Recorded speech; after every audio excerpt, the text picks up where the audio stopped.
बिस्मिल्लाहिर्रहमानिर्रहीम। स्ट्रैबिस्मस एसोफोरिया। आज हम इस डिज़ीज़ पर बात करेंगे। इसको आसान लफ्ज़ों में भैंगापन कहते हैं। आँखों का भैंगापन ये पैदाइशी भी हो सकता है, ये कुछ अरसे के बाद बच्चों में पैदा हो जाता है और बड़ी उम्र में भी जाकर ये हो सकता है। तो आज की डिज़ीज़ हमारी भैंगापन है। इस मर्ज़ में एक आँख दूसरी आँख से मुताबिकत सीधी लाइन में काम नहीं करती।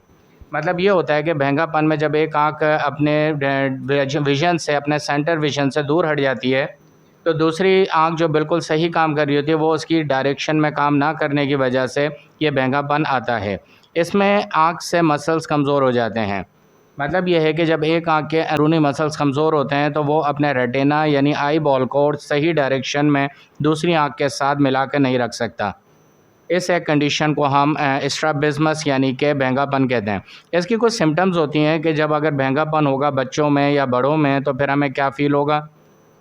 नंबर 1 है डबल विज़न। हमें हर एक चीज़ डबल दिखाई देती है। अमूमन ऐसा बच्चों में ये होता है स्ट्रैबिस्मस यानी कि भैंगापन के बाद। हेडेक्स, सर दर्द बहुत ज़्यादा रहने लगता है क्योंकि दोनों आँखें एक साथ फोकस नहीं कर रही होती हैं, सेंटर को पिक नहीं कर रही होती हैं, जिसकी वजह से मसल्स की वीकनेस जब एक आँख की एक डायरेक्शन और दूसरी की दूसरी डायरेक्शन दिखाती है तो डेफिनेटली माइंड के ऊपर असर आता है और हेडेक शुरू होता है। डिफ़िकल्ट रीडिंग, बहुत मुश्किल होती है ऐसे बच्चों को पढ़ने में, ऐसे अफराद को पढ़ने में, क्योंकि उनका फोकस एक पॉइंट पर नहीं आ रहा होता। फिर है ब्लर्ड विजन, उनको धुंधला दिखाई देना शुरू हो जाता है और धुंधलाहट की वजह से उनकी रीडिंग के अंदर इश्यूज़ आना शुरू होते हैं। फर्दर कुछ स्टडी कर लेते हैं कि स्ट्रैबिस्मस भैंगापन और क्या तकलीफ पेश करता है। आई स्ट्रेन यानी कि आँख के अंदर धब्बा भी आ सकता है और आँखों के ऊपर वज़न भी ये महसूस कराता है, बहुत ज़्यादा स्ट्रेन महसूस होता है आँखों के ऊपर। फटीग, मेंटल वीकनेस यानी कि ज़हनी तौर पे थकान होती है क्योंकि दिमाग को बहुत ज़्यादा प्रेशर या बहुत ज़्यादा एनर्जी यूटिलाइज़ करनी पड़ती है चीज़ों को फोकस करने में स्ट्रैबिस्मस की वजह से, जिसकी वजह से दिमाग जल्दी थक जाता है। अमूमन उन लोगों के जिनकी आईसाइट बिल्कुल सही होती है या भैंगापन नहीं होता। अब एक तीसरी कंडीशन है कि low self esteem from embarrassment from one's appearance.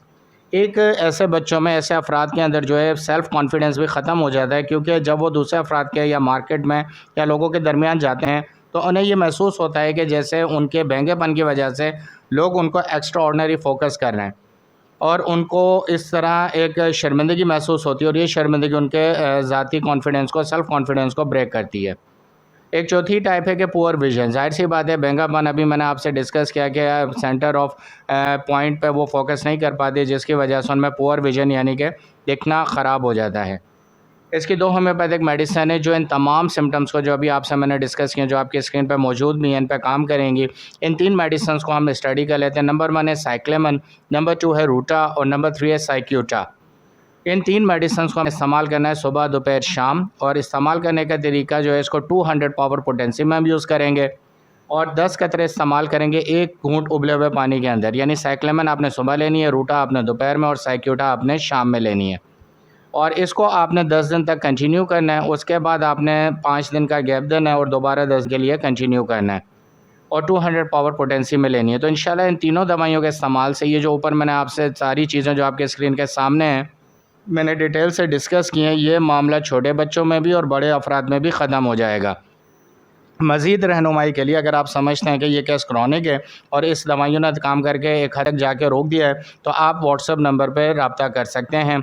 इस वीडियो को शेयर करें ताकि बाकी लोगों के लिए सदका जारिया बने, आपके लिए भी बने और जिन लोगों को इसमें फ़ायदा हासिल हो सकता है वो फ़ायदा उठाएँ। इस चैनल को सब्सक्राइब करें। Thank you very much for watching this video. बिस्मिल्लाहिर्रहमानिर्रहीम।